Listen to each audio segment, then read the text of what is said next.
Merci de votre fidélité au programme de Gangan TV. C'est un plaisir pour moi de vous retrouver encore dans Café Débat pour ce nouveau numéro. Vous le savez, Café Débat, c'est l'émission qui donne la parole à ceux qui veulent la prendre en vue d'impacter l'opinion.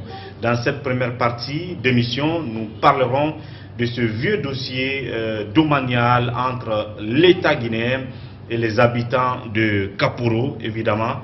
Le gouvernement guinéen est engagé à récupérer ces domaines de l'État pour le viabiliser, y construire des infrastructures de l'administration. De l'autre côté, des habitants en larmes qui justement se plaignent et appellent à une sorte d'accaparement, et pour d'autres d'ailleurs qui portent plainte contre l'État dans cette affaire. Mais la version de certains citoyens de ce domaine, nous avons décidé de donner la parole à un habitant des lieux pour nous raconter leur histoire dans cette zone de Kapororaï. Qu'est-ce qui est arrivé? Qu'est-ce que l'État leur a proposé? Est-ce qu'il y a un plan de dédommagement, de recasement dans tout ça? Il nous parlera de leur situation.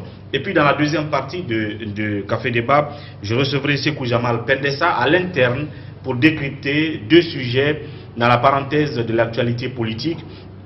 D'abord, deux décisions qui sont tombées au sein de l'UFDG, mais aussi au sein de l'UFR, qui suscitent déjà débat ce matin. Vous le savez, du côté de l'UFR, Baïdi Aribo a été remplacé par Sekou Yaya Bari au secrétariat exécutif du parti. La question que l'on se pose, est-ce le signe d'une division ou est-ce pour une nécessité de service? À l'UFDG, pendant qu'on raconte que Ousmane Gawal lorgnait sur le poste de vice-président, malgré qu'il a été récemment nommé chargé de communication, voilà que Bano, qui a été désigné pour aller à la CENI représenter l'UFDG, a été remplacé donc par Aliou Condé au poste de vice-président de l'UFDG. De cela aussi, nous parlerons, mais dans la deuxième partie de cette émission. Déjà, dans cette première partie, l'invité est là. Elhadj Seydou Diallo, habitant de Kapororaï, merci de répondre à notre invitation. Merci beaucoup. Alors oui, on parle de cette opération déguerpissement qui a commencé hier à Kapororaï. Le ministre de l'Habitat et de l'Aménagement du territoire était en compagnie avant-hier du général Baldé de la gendarmerie pour encore donner un dernier avertissement. Et hier finalement, les machines étaient sur le terrain, les Caterpillars. Par exemple, vous, quelle est votre histoire dans cette affaire? Vous êtes habitant de la zone, vous y êtes là depuis quand? Dans quelles conditions vous êtes installé? Et aujourd'hui, on vous dit de quitter. Comment est-ce que vous avez accueilli cette nouvelle, cette information du côté de Kapororaï? Très bien. Bon, nous disons que nous avons accueilli cette information avec beaucoup d'amertume et de désolation, puisque nous qui sommes installés à Kapororaï, nous sommes là, installés depuis très longtemps et de façon légale. Puisque nous avons... Quand vous dites depuis très longtemps, depuis quand? Depuis quelle année vous êtes installés à Bon, Kapororaï? ça dépend, il y a des couches qui sont venues, qui sont là depuis 85. Il y a d'autres qui sont venus récemment à partir de 90, 91, jusqu'en 95. Maintenant, il y a eu une première case qui s'est déroulée en 1998 et depuis là, personne n'est venu s'installer. Donc c'est une plaie ouverte qui est là depuis 1998 avec le premier déguerpissement. Au temps de Lansana Conté. Au temps du général Lansana Conté. Les gens qui ont été déguerpis n'ont reçu aucune mesure d'accompagnement, ni recasement, ni de dédommagement.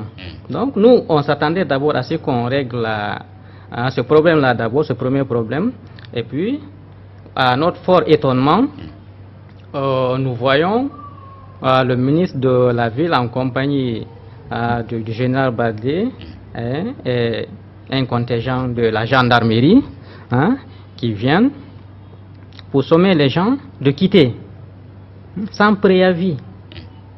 Pourtant, on a entendu le ministre de l'Habitat, Ibrahima Kourouma dire, et même le général Baldé confirmer qu'ils ont averti les gens. Depuis 6 mois maintenant, ils sont sur le terrain, ils ont envoyé des agents sur le terrain pour avertir les populations que c'est un domaine de l'État, qu'ils doivent le récupérer. Depuis 6 mois, ils disent qu'ils vous ont averti. Et vous dites que ça fait seulement 2 semaines qu'ils sont revenus sur le terrain. Bien, vous savez, à Kapora, il y a les habitations, et puis il y a les gens qui sont venus faire du travail, c'est-à-dire les garagistes, les vendeurs de café et autres. Hein? Donc quand le ministre est passé il y a 2 semaines, il a dit que les habitations ne sont pas concernées, que seulement les garagistes et autres baraques sont concernés. Il leur a dit de quitter les lieux. Il veut récupérer le domaine qui n'est pas occupé. Donc dans un premier temps, il leur aurait dit qu'il veut récupérer les domaines qui ne sont pas occupés par les habitations. Voilà. Mais qui sont occupés par les garages, bars, les restaurants, qui sont du côté de Koloma. C'est ce qu'il a dit. C'est ce qu'il a dit. Et maintenant, par après, on constate à partir du mardi que les maisons sont cochées. Hein, donc il y a une grande superficie qui est cochée. Le reste ne l'est pas encore. Donc nous sommes inquiets parce que nous constatons un acharnement de l'État. Imaginez-vous, quand on parle de récupération des domaines de l'État, hein, tout le monde vise Kapororaï. Pourquoi? Hein, ce n'est pas le seul domaine en Guinée. Hein, certes, la terre appartient à l'État, de Conakry jusqu'à Yomo. Mais quand on parle de récupération de l'État, se dit récupération des domaines de l'État, ceci, cela, on se focalise, on se rue tous vers Kapororaï. Hein, et nous sommes des citoyens qui ont acquis ces terrains de façon légale. Alors, nous sommes installés par l'État et l'État maintenant vient nous chercher de façon illégale et puis par la force. Nous sommes des citoyens guinéens qui avons des droits. Donc, alors, on va profiter de cela pour suivre ensemble cet élément de reportage, d'ailleurs réalisé par Kadiatou Bari, qui s'est rendu notamment sur les lieux hier, sur les traces des caterpillars, des machines mobilisées par le gouvernement, notamment par le ministère de la Ville et de l'Aménagement du Territoire, pour commencer à racler déjà, à balayer les installations de fortune qui sont déjà sur les lieux, avant d'attaquer les logements, c'est-à-dire les bars, les restaurants, les garages. On va suivre ce reportage et derrière on se retrouve pour continuer cette première partie d'émission.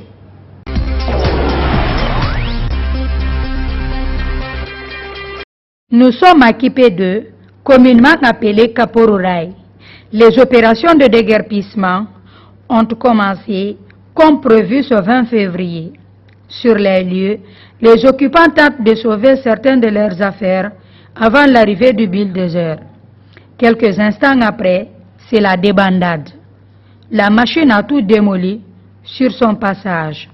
Des habitations sont pour le moment épargnées, mais jusqu'à quand? 72 heures nous a confié un agent hors micro. Mamadou Ali Oubaldi dit avoir tout perdu.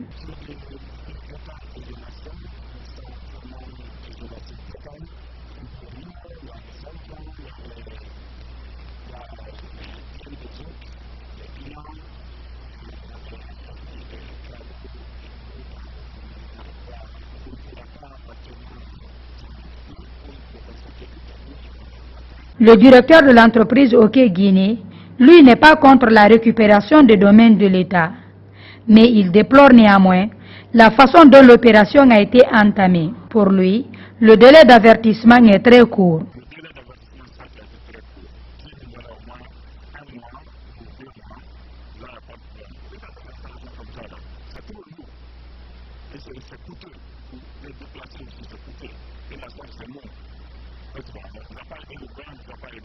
Sadou Bari a construit sa maison en 1999. Depuis cette date, il est sur les lieux. Pour le moment, sa maison n'a pas été démolie. Visiblement très remonté contre les autorités, il déclare n'avoir nulle part où aller.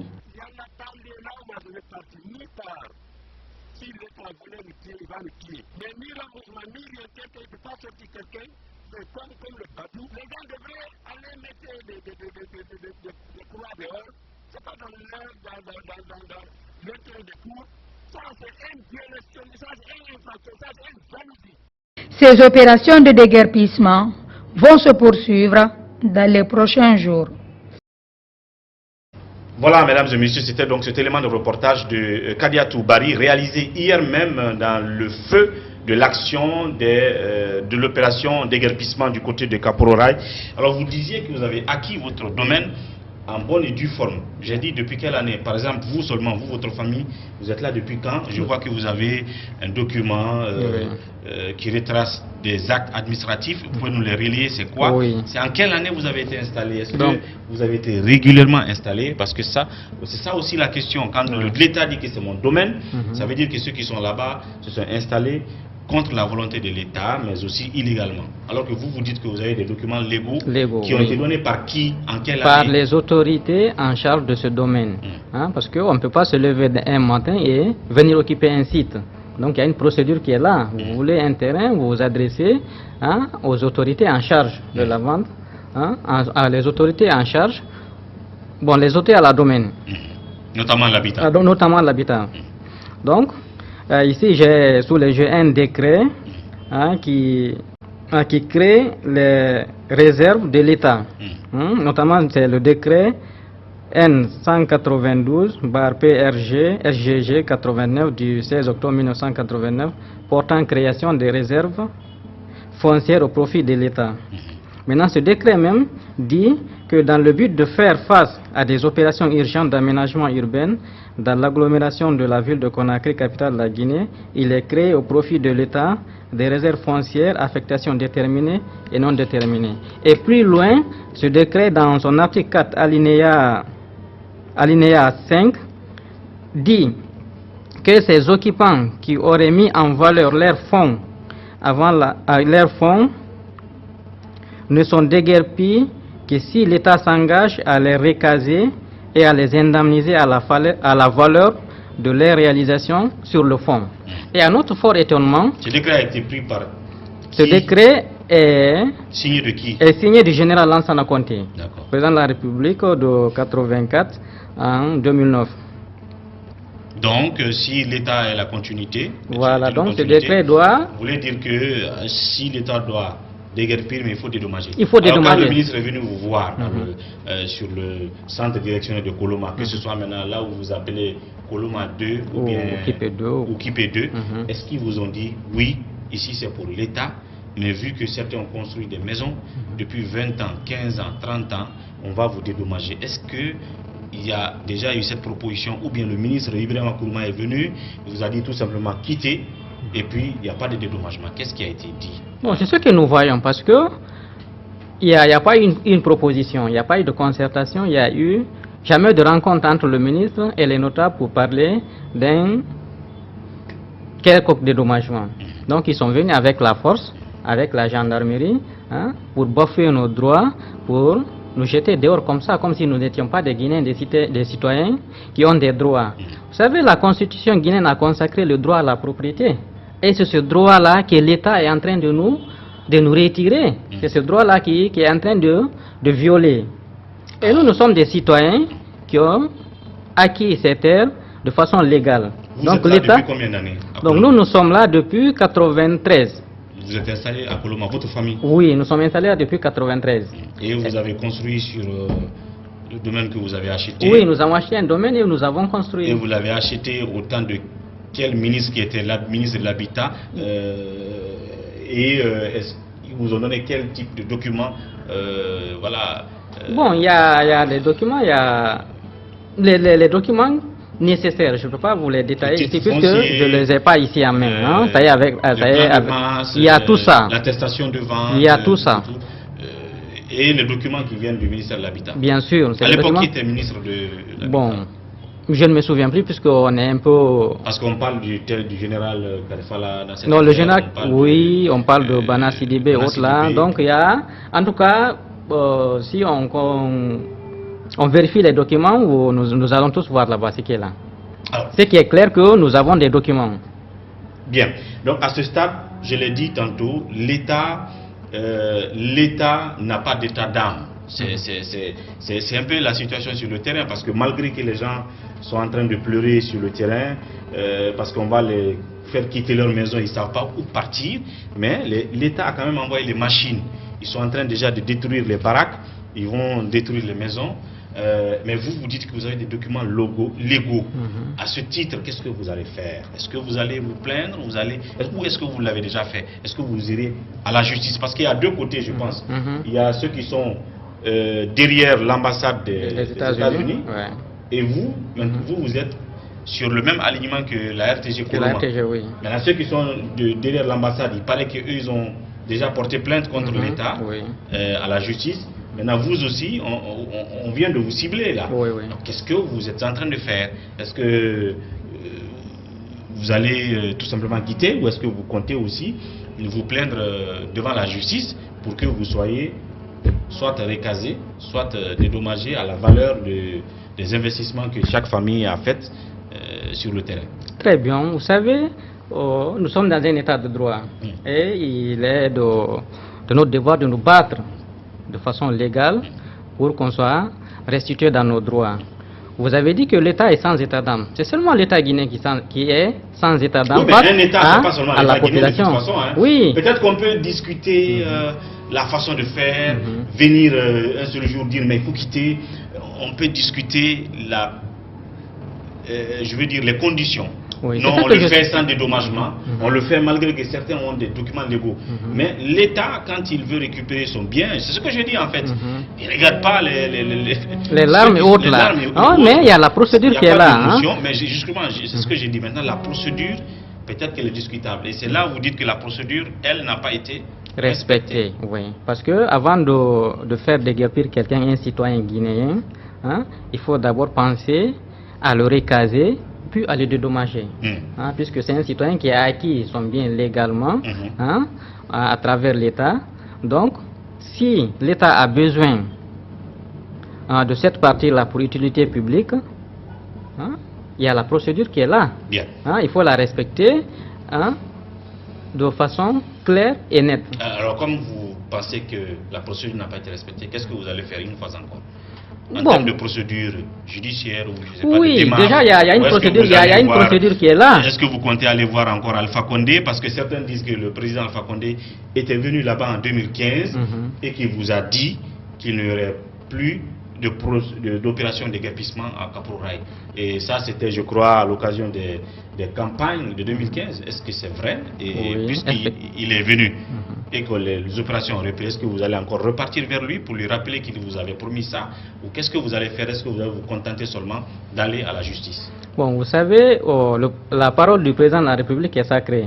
Comme vous l'avez dit, il est passé en 2016 pour promettre. D'abord, il est venu pour s'excuser. En 2015? En 2015. Il est venu s'excuser d'abord de tout ce qui a été fait à Kapouraï lors du premier déguerpissement. Parce qu'il y a eu la barbarie, l'État est venu avec des moyens lourds, user de sa force contre les faibles populations sans défense. Donc il est venu présenter ses excuses et rassurer la population de Kapouraï qu'il n'y aurait plus ça, qu'aucun Guinéen ne serait jeté à la rue. Donc il nous a promis que si quelqu'un serait déguerpi de là, au préalable, ils vont faire un recasement et un dédommagement. Maintenant, à notre fort étonnement, nous voyons le ministre de la ville, Dr Ibrahim Akuruma, accompagné d'un contingent de gendarmerie pour d'abord venir intimider la population et passer par la force. Non. Pour le moment, nous allons faire un plaidoyer, rencontrer les autorités à tous les niveaux, jusqu'à aller voir le président de la République pour faire un plaidoyer. Donc, un plaidoyer, pas pour que vous restiez, parce que c'est un domaine de l'État qui doit être viabilisé, mais peut-être pour que pour qu'on nous restitue dans nos droits. Quand l'État a besoin d'une partie du territoire, donc nous ne pouvons pas nous y opposer. Seulement, il faut qu'on soit restitué dans nos droits, qu'on recage les gens et puis qu'on les dédommage. C'est ce que nous demandons. Donc, et surtout que nous constatons que c'est un acharnement qui est là.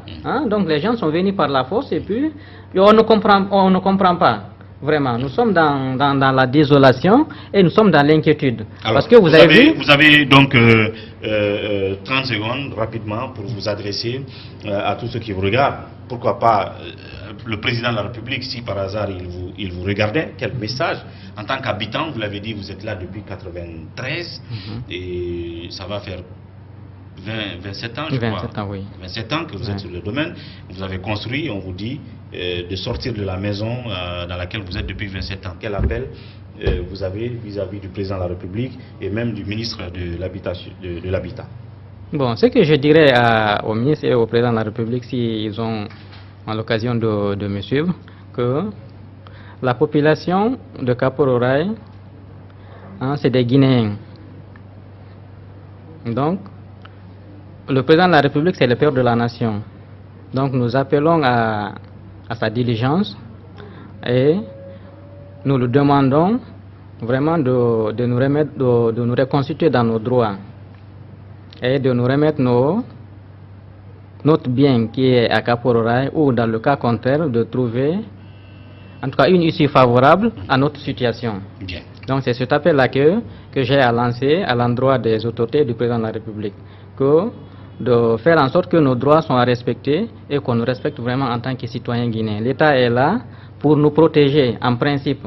Donc quand l'État use de sa barbarie contre nous, sa propre population, vraiment c'est inquiétant et c'est vraiment inquiétant ce que je vais dire. Bien.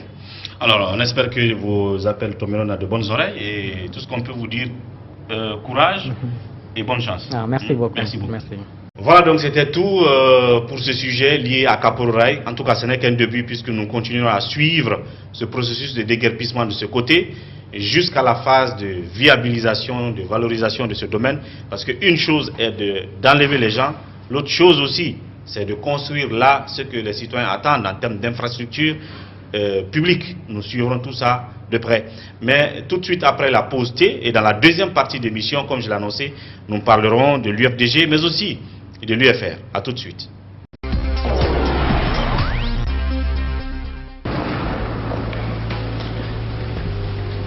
Il existe des choses qui nous donnent la force et l'audace d'aller au-delà de notre imagination.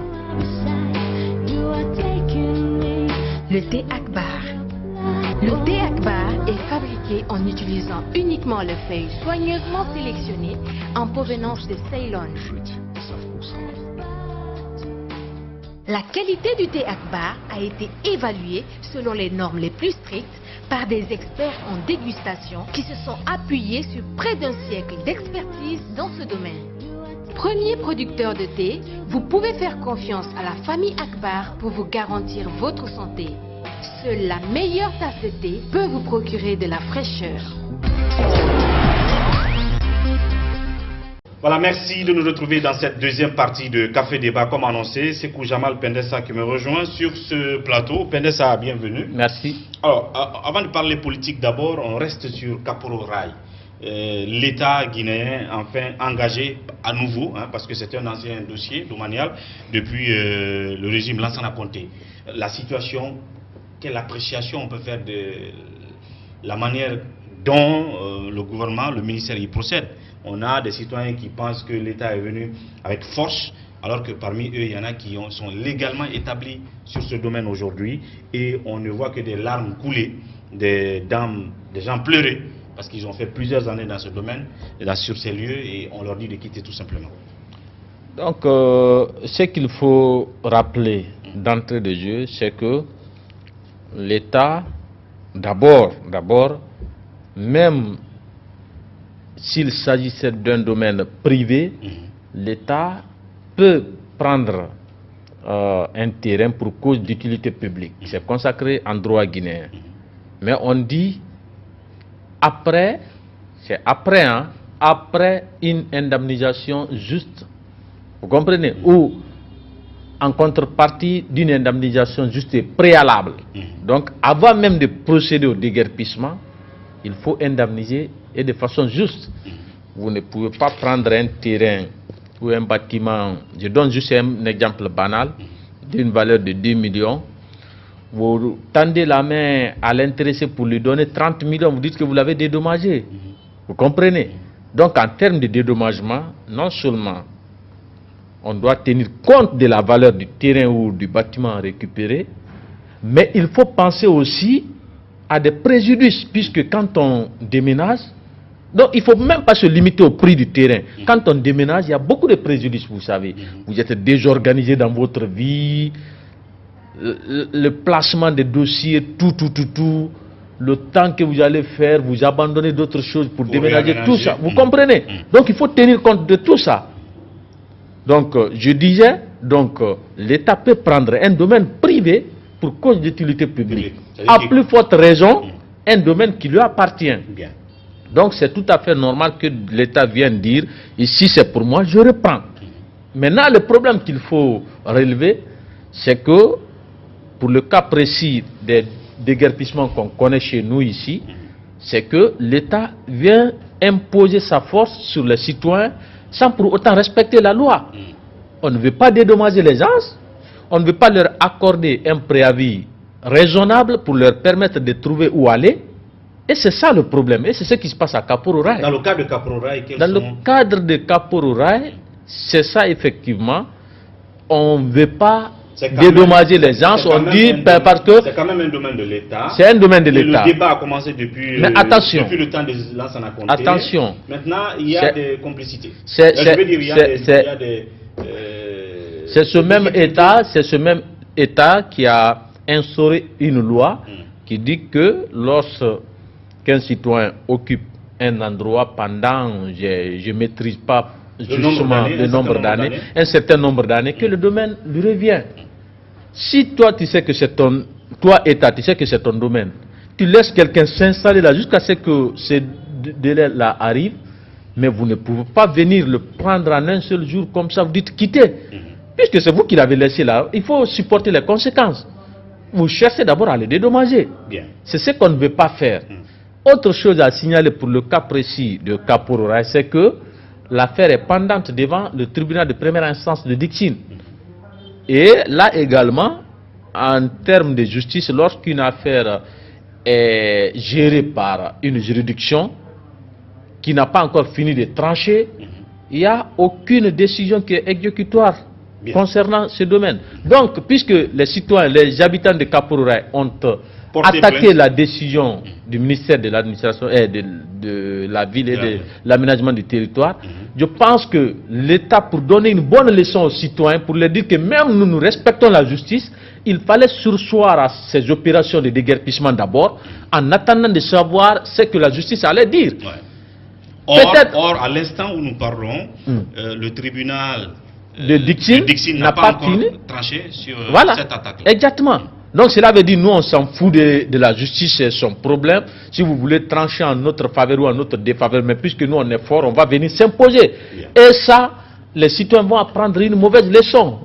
Donc il faut commencer par dire que nous, État même, on respecte la loi. Donc vous aussi, vous êtes obligés de respecter la justice. Bien. Mais si ce n'est pas le cas, il se peut que la justice tranche en leur faveur. Hein. En Dans tous faveur les cas, de c'est l'État. un domaine de l'État. Mais la justice va préciser dans quelles conditions vous allez faire Récupérer. partie de ces gens-là.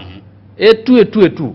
Mais si vous précipitez, vous voulez agir avant la justice, voilà, ça reste, ça vient confirmer ceux-là qui disent que l'exécutif est souvent, a souvent une influence sur la justice. Et donc, ça veut dire que le ministère de l'Habitat fait mauvais usage de la puissance publique. Exactement. Dans cette situation.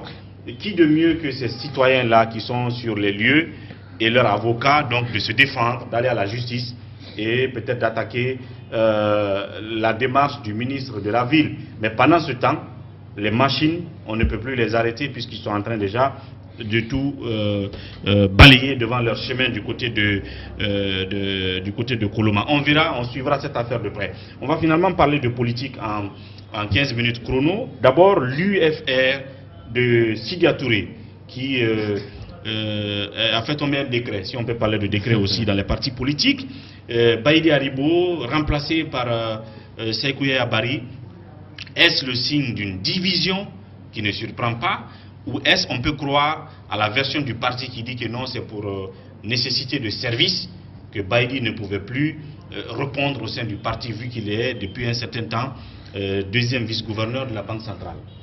Baïdi remplacé 2 fois, d'abord à l'Assemblée nationale, remplacé par Cheikh Touré comme député, c'était lui son suppléant dans la commune de Kaloum. Et puis cette fois-ci, Baïdi remplacé par Seykouya Abari. Mais il faut dire... Au secrétariat exécutif. Oui, comme secrétaire exécutif de l'UFR. Mais il faut dire que la plupart des observateurs savaient déjà que Baïdi n'était plus de l'UFR. même si du côté de l'UFR, vous avez écouté le directeur de communication Tidjane ce matin à la radio, quand on l'a appelé, il dit que non, on l'a remplacé en tant que directeur exécutif, mais il reste membre du bureau politique de l'UFR. C'est un semblant qu'on est en train de faire. La réalité est que... Donc tu n'y crois pas du tout? Moi, je n'y crois pas. C'est des politiciens qui parlent. Ce qui reste clair, moi, ça n'engage que moi. Baïdi n'est plus de l'UFR depuis longtemps. On le voit. Tu ne peux pas te réclamer de l'UFR. On te voit. Tu as le temps d'aller participer à l'Assemblée générale du RPG. Tu n'as pas le temps d'aller prendre part à l'Assemblée générale de l'UFR. Ça fait combien de temps on ne le voit pas aussi? Les journalistes partent là-bas des fois pour aller couvrir les assemblées générales.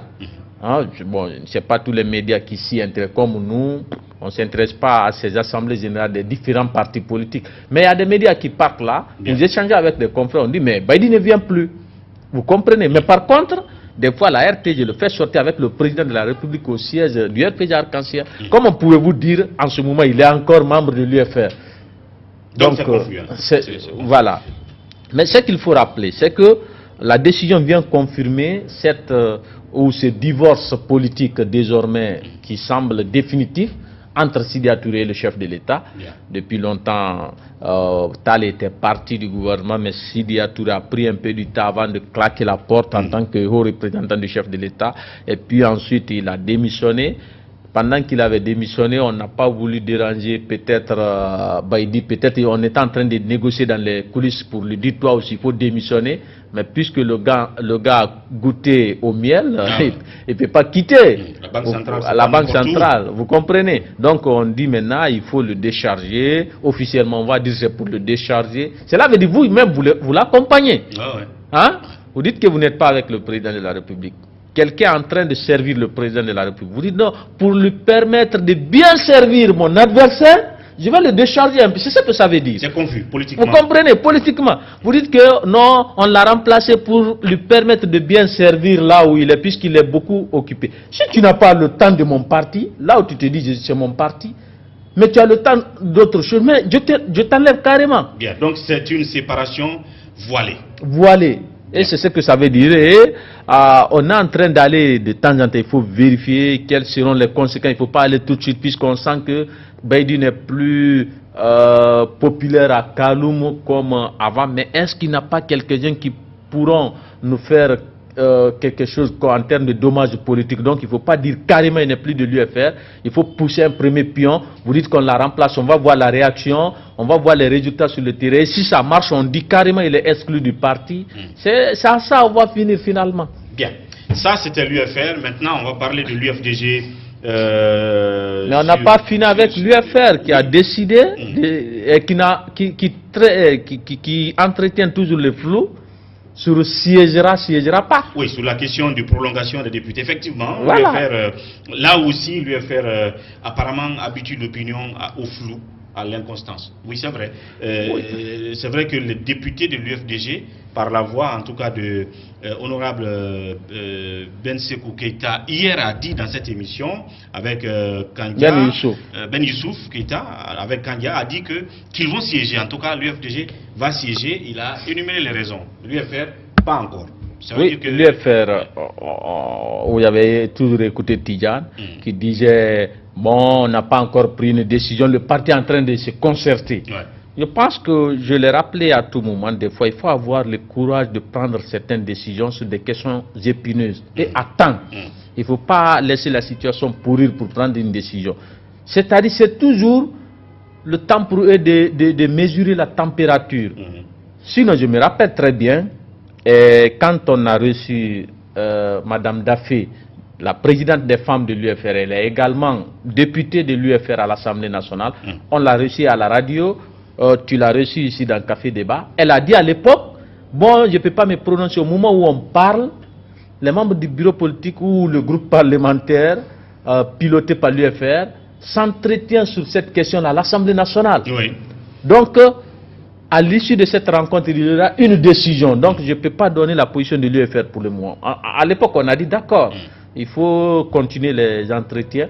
Mais ça fait plus d'un mois. Est-ce que ça fait même plus de 2 mois? Donc ça n'a que trop duré. Ça n'a que trop duré pour prendre une décision sur une seule question. Pendant que le groupe parlementaire de l'UFDG s'est déjà exprimé. Même eux aussi, ils ont retardé. Oui, ils ont pris plus on reviendra sur ça. Mais, mais l'UFR aussi continue à prolonger le retard. Vous comprenez? Je pense qu'ils ont eu suffisamment de temps. Moi, je n'ai pas besoin de prendre même 3 jours pour décider si je vais siéger ou pas. Bien. Et ils ont fait près de 2 mois maintenant. En tout cas, si vous calculez, j'oublie à quelle date on avait reçu Mme Daffé, mais ça fait très longtemps. Bien. Et jusqu'à présent, l'entretien continue, ou les concertations continuent. Voilà. Alors, cette fois-ci, l'UFDG, 2 actualités qui concernent ce parti au petit matin de ce jeudi. C'est d'abord Aliou Condé qui est nommé vice-président, un des vice-présidents de l'UFDG à la place de Banou So, je crois, qui a été désigné pour représenter l'UFDG à la nouvelle CENI. Oui. Mais si tu veux, au même moment, je voudrais terminer l'aspect actualité parlementaire, mais cette fois-ci avec l'UFDG. Mais puisque c'est lié, l'UFDG qui a décidé finalement, on a suivi le député Ben Youssouf Keita, qui l'a officialisé hier sur nos antennes pour dire que l'UFDG va siéger.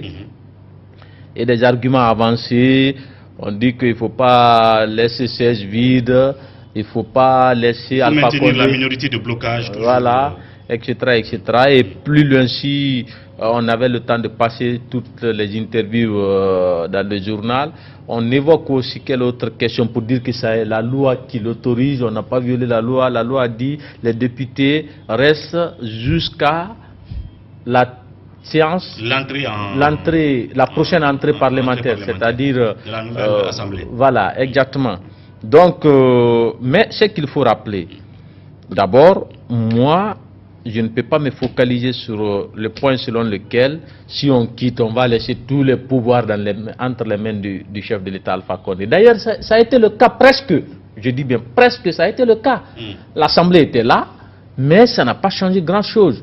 On constate qu'Alpha Condé, tout ce qu'il veut, ça passe à l'Assemblée nationale presque pratiquement. Donc l'UFDG décide de rester, mais les arguments... Ça reviendra à la même chose. Les arguments ne tiennent pas la route. La présence de l'opposition, comme son absence à l'Assemblée nationale, pour moi, ça revient à la même chose. Qu'est-ce que les citoyens ont senti de leur présence à l'Assemblée nationale? Aucune préoccupation majeure des citoyens n'a été prise en compte. Ils ont fait passer un code électoral puisque le chef de l'État l'a voulu, les 2 partis l'ont voulu, ça passe. Quel autre texte de loi? Il y a des conventions minières critiquées, ça passe. Le budget de l'Assemblée nationale, même l'opposition ne l'a pas, le budget de l'État, exercice 2019, l'opposition a refusé de voter, je crois, voler recettes. Vous comprenez? En tout cas, l'opposition a voté une partie du budget, n'a pas voté une partie, mais ça passe encore. Donc, quelle sera la différence entre leur absence et leur présence? Donc, c'est un argument qui ne tient pas. Deuxièmement, dire que, oui, la loi nous autorise, c'est la loi qui dit qu'on doit rester en place jusqu'à l'installation de la prochaine législature. Il faut rappeler que il ne faut pas confondre les devoirs et les droits. Quand il s'agit d'un devoir, tu es obligé de faire. Mais un droit, on peut renoncer à un droit. On te dit que tu as le droit de siéger. Je vais prendre directement l'exemple frappant. Mais je me dis, c'est un droit, mais si j'en jouis, voici les conséquences. Ça ne m'arrange pas. Et puis je claque la porte. Donc il y a des conséquences politiques. Vous comprenez? Oui, rapidement. Il y a des conséquences politiques. Pour l'UFDG? Pour l'UFDG, pour toute l'opposition, on l'a rappelé à plusieurs reprises, s'il siège, il faut s'attendre à ce qu'Alpha Condé aussi prolonge son mandat. Ils n'auront plus la crédibilité de critiquer quoi que ce soit. Bien, on l'a suffisamment dit, et malgré ça, l'UFDG décide quand même de siéger. Sauf que pour l'instant, l'UFR, lui, ne l'a pas décidé ni de siéger, ni de ne pas siéger. Et oui, je disais tout à l'heure, Aliou Condé nommé vice-président à la place de Banou, mais en même temps, on apprend des petits trucs dans les couloirs, comme d'habitude en Guinée. C'est un même poste qui faisait objet de beaucoup d'appétit, notamment Ousmane Gawlo aussi, qui voulait être là. Qui voudrait, puisqu'il ne l'a jamais dit. Qui voudrait être là, c'est ce qu'on apprend, au vu de tous les sacrifices qu'il a consentis, malgré qu'il ait quand même été nommé récemment chargé de communication, mais c'est le véritable poste qui l'oriente, parce que c'est l'homme qui met sa poitrine devant l'État quand il s'agit de défendre l'UFDG. C'est un homme qui est dynamique, ainsi de suite.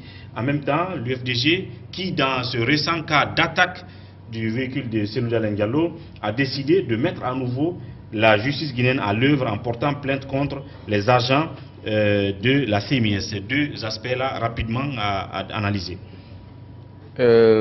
D'abord, ce qu'il faut signaler avant de continuer sur le cas Gawal, comme je le disais, lui officiellement n'a pas parlé, mais c'est quelques militants ou je ne sais pas communicants du parti qui disent qu'il fallait choisir Gawal. Et ça, c'est toujours le cas entre les deux au sein des grands partis politiques. Vous pouvez avoir des oppositions au sein des mêmes partis. Il y en a qui sont partisans de tel cadre, d'autres de tel haut responsable. Ça a toujours été le cas.